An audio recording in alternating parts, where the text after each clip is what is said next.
Alright, today we're going to be doing in silico by Rafer. This is a masterpiece. I tried to beat this when I was still an iPad player and my hardest was Death Moon. Yeah, you could definitely tell how it went.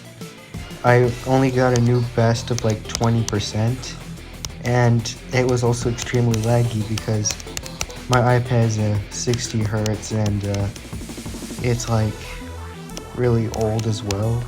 The model was released in 2010, so yeah, I've basically been using a model that was made 13 years ago. Well, it was like 10 years ago when I tried to, no, 12 years ago when I tried to make, that.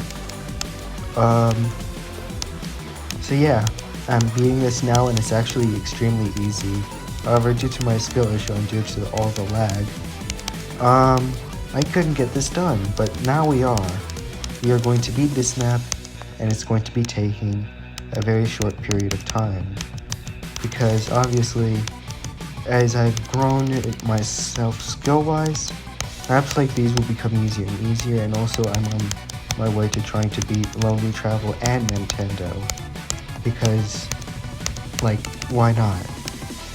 Who knows, maybe I'll even beat Future Funk, but not in June, not during June. I want to be, nice. Oh wait, I shouldn't say that. I'm not revealing my new hardest, not yet. I mean, I already revealed Future Funk, but that's only an afterthought. It's only an afterthought about doing Future Funk. Although I'm starting to get more and more interested about that map. Alright, 58, that's not that bad. Yeah, Future Funk's actually quite easy. However, it's just extremely long, and those last 3 clicks are absolutely awful. Those last 3 clicks, yeah, I'm probably gonna die there once or twice. Either that, or I'll just need to practice them more often. So that one, but then again, my nerves. I mean, I don't have that much nerves, but Future Funk is definitely going to increase my blood pressure from all that stress that's going into my body from trying to beat, as I say, a new hardest, but only GDDLP wise. I find Future Funk to be slightly easier than Jawbreaker and 9 Circles. Actually, maybe not the first one. The second one. Maybe it is harder than Jawbreaker, but I don't find it harder than 9 Circles. 9 Circles is really difficult. Like, Jawbreaker was a walk in the park.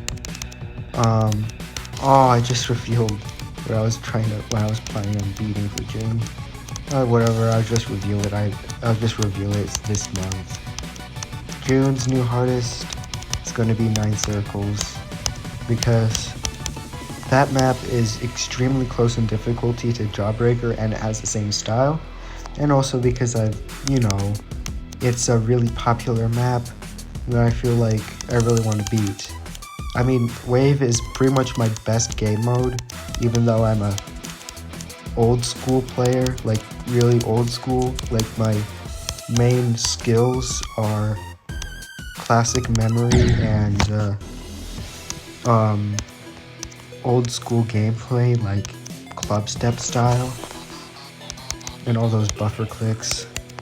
I don't know why I died to 58 again. Like, I'm good at 1.6 past, and then I'm unexplainably really good at 1.9. I don't know why, but I have really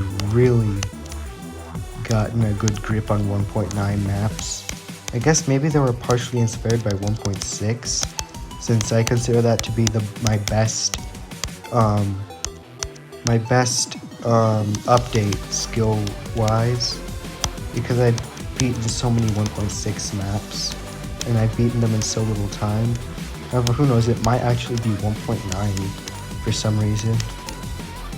I mean, it's not just because I get to listen to Club Step or Time Machine for so long that I want to gouge my ears out, but I don't know. I honestly don't know why 1.9 feels so easy to me. It's like 51 and Forsaken Neon when my hardest was Death Moon. Fractured Circles as Death Moon is a 1.9 map. Fractured Circles, I beat that. That was a 1.9 map, and then there was two 1.6 maps, Wendings and GW Vatican, that I beat. Unless one of them was 1.5, but I think they're both 1.6.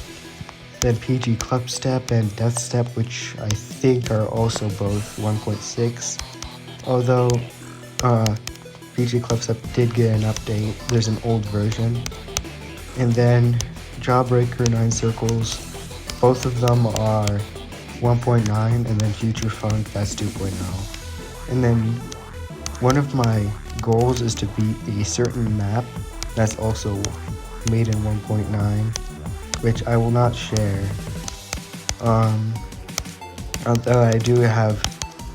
Although I am practicing it a lot, I do not plan to beat it until I reach 50,000 stars, which is around 19,000 stars away since I'm almost at 31,000 stars. I'm not really star grinding that much, unfortunately. I really should. I need to get like my star grinding streak up if I want to actually beat that map without not cheating a new hardest. Because I don't want that map to be a second hardest. I'm not gonna remember. I don't remember my second hardests. I mean, I don't really remember my old hardests either, because I've beaten so many of them. But I don't really remember my second hardests, aside from maybe Death Step. But even then, I never really mentioned Death Step that much. I rarely think about it. Like, it only pops up in my mind when I'm thinking about something similarly related to it. Meanwhile, PG Club Step, it can randomly just come up in my mind. GW Vatican, I mention it all the time, but not just because it was my hardest. And then Windings. Okay, I honestly, Windings was quite yeah, Windings was, no. I don't really remember Windings at all, but like it was in a massive blurb, like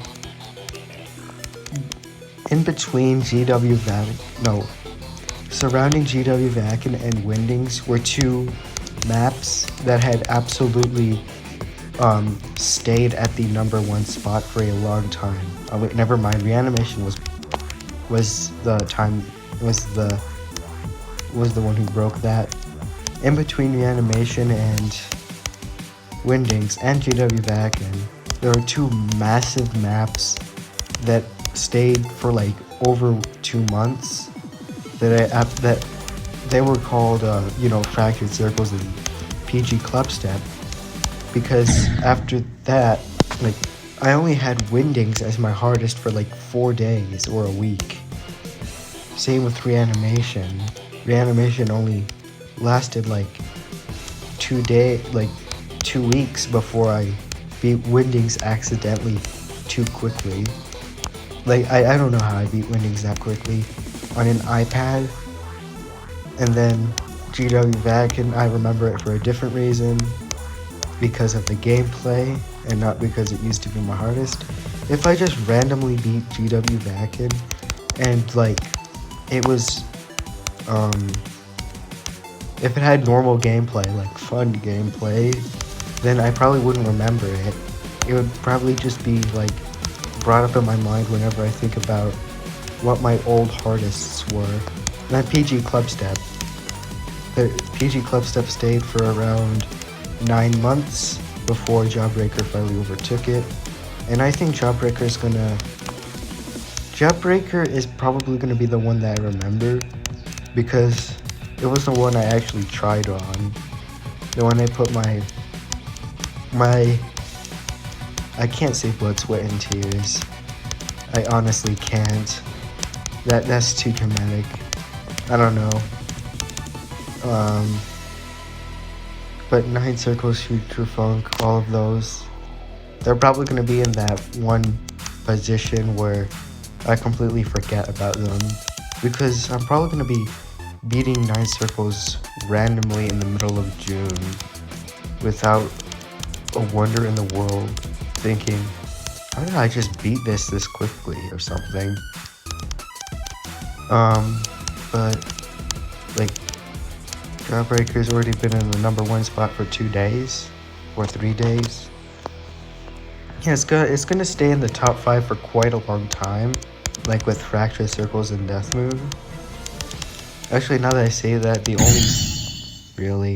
only top ones that I've beat, well, personal top ones that I've beaten that I actually remember playing are, well, not including GW back, and that was a completely different reason, was Jawbreaker, but I mean, I beat it under 2 weeks ago.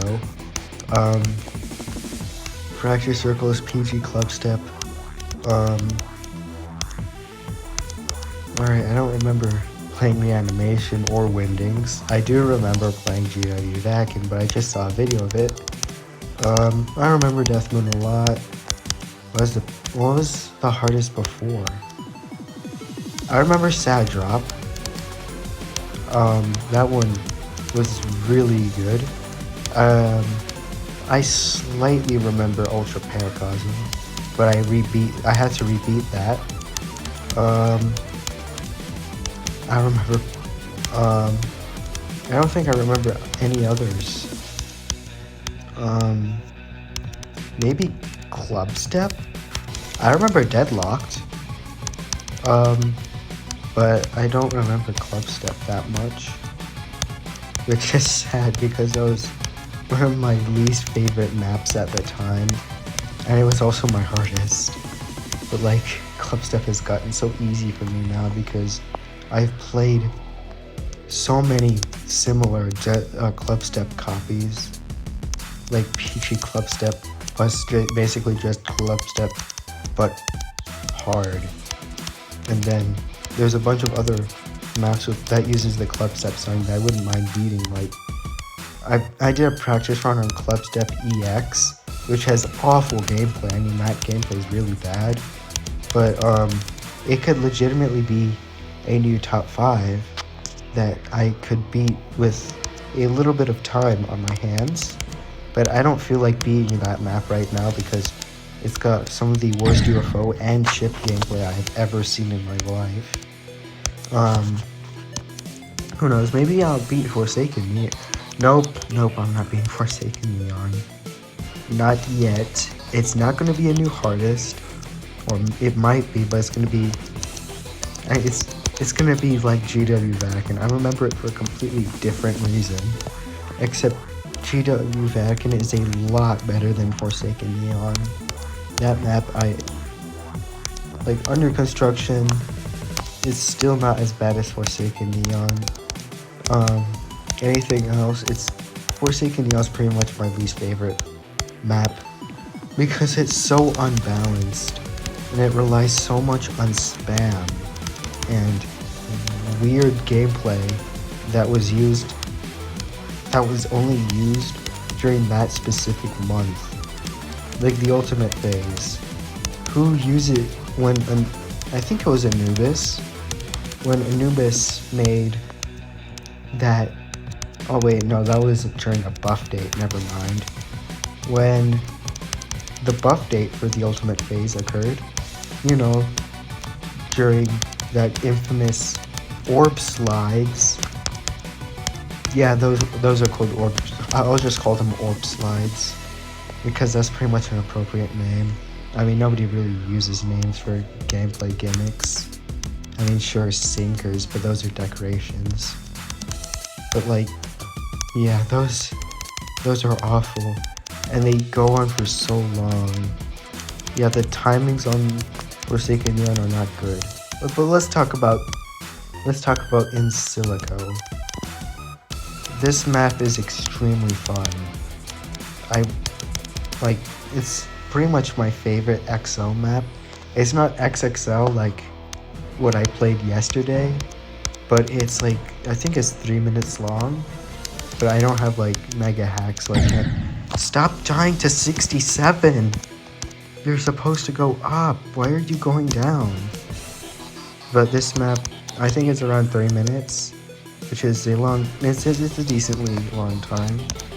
But I'm still probably gonna have like a normal upload instead of the cut to completion, because I have over 2 hours of gameplay, and I'm obviously not editing all through that. I will make a Jawbreaker highlight video though. Even though I've got like 3 hours of editing to do.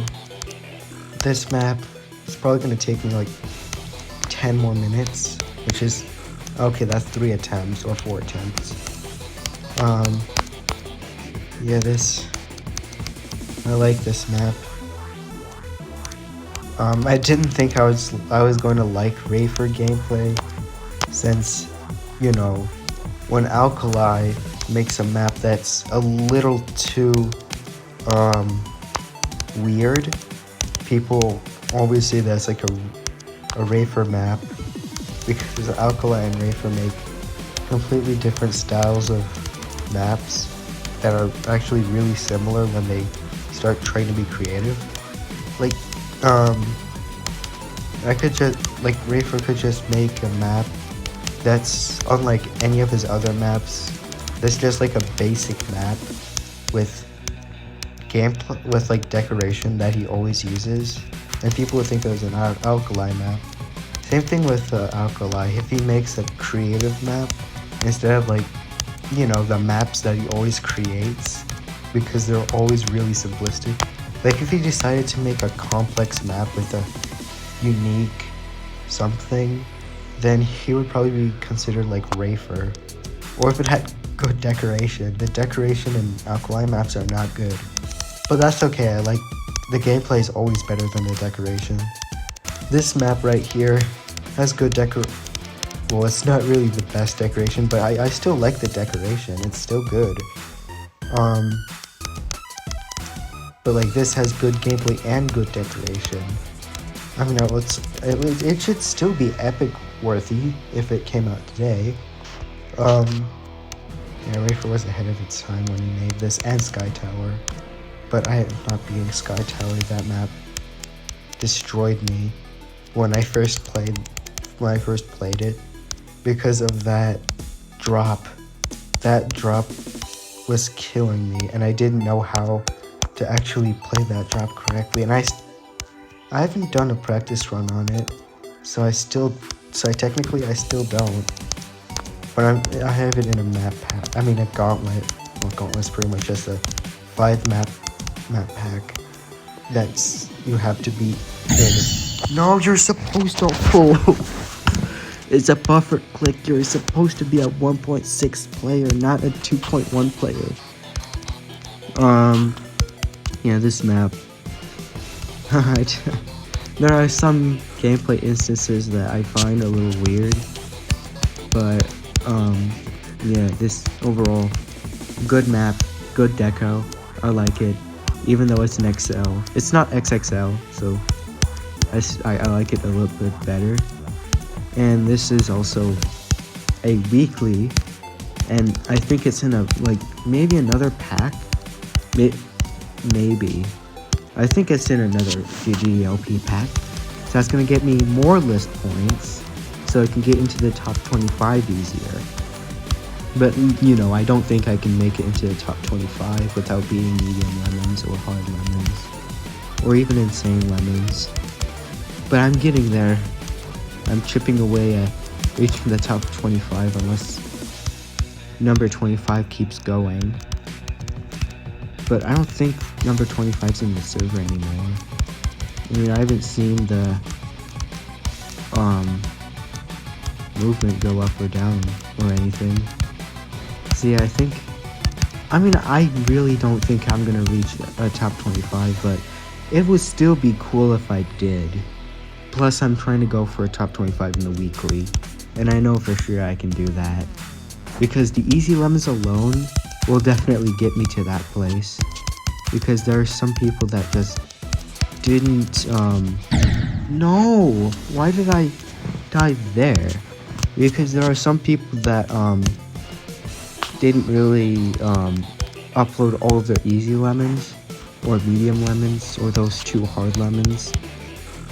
So it became a lot easier to so it becomes a lot easier to reach the top 25 since Lexicon, I think, has beaten everything except for maybe the 2 hardest unofficials.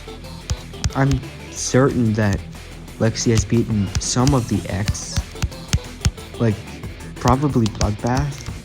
So I think that I saw Lexi have like a tier 30 or something. I know for sure. And there's a bunch of extreme lemons beaten, but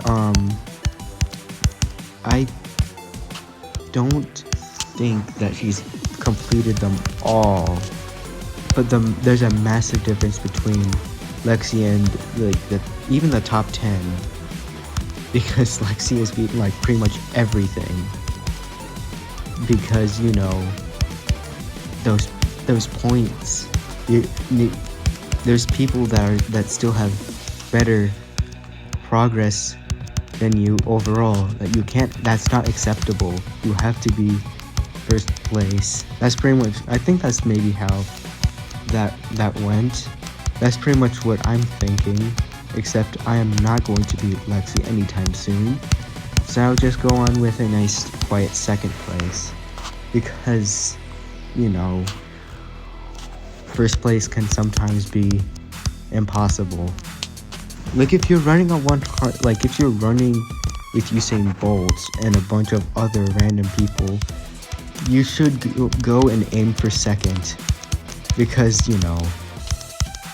the world record holder, like if it was in his prime, he's like 40 now. Like going up against the 23-year-old Bolt versus a bunch of randos and you would probably go for second. Because that's fair enough. There's no way you're gonna beat Bolt in his prime if he was actually trying. I mean, there's videos of him where he doesn't try at all and still beats them also. You know what? Even if he wasn't trying, you should still aim for second. Or if you were in a swimming race with Michael Phelps, you should definitely aim for second. You're not beating Michael Phelps. Maybe not even now. Is he still competing? You're supposed to hold. You're supposed to hold there. So yeah, let's just go for second. I know for sure there's people who haven't submitted. Like Montanso has beaten every single easy lemon, yet he's in 4th place. And 24th place. And yet he has beaten every single weekly and Bloodbath. And he is working on Bloodlust. I think for like one of those milestones he's gonna beat it. I'm not sure which milestone, or if he's just gonna beat it in the blue. Although it would be cool if he did do that in the blue, like he did with Yatagarasu. And why did I just die there? Also, can I beat this while I'm talking? Because I don't want to edit this video again. Okay, now that I say that, I'm still gonna have to edit it because I'm gonna have to generate maps. So, but I don't want to edit more. I feel more lazy. So, can I beat this now? Right. And I'm just gonna stop talking now and try to focus to beat it.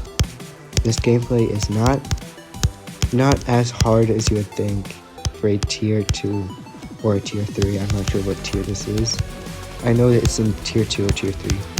It's too hard to be tier 1. Too easy to be tier 4.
gonna beat it.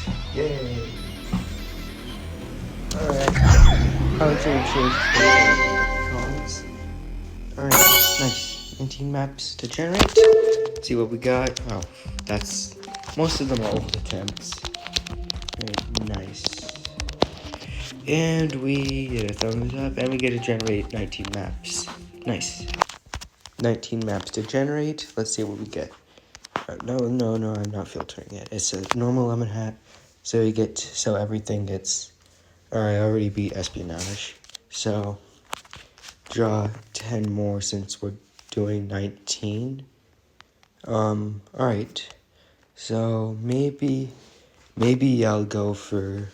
I honestly don't know where I'm gonna go for. It's another mixed bag.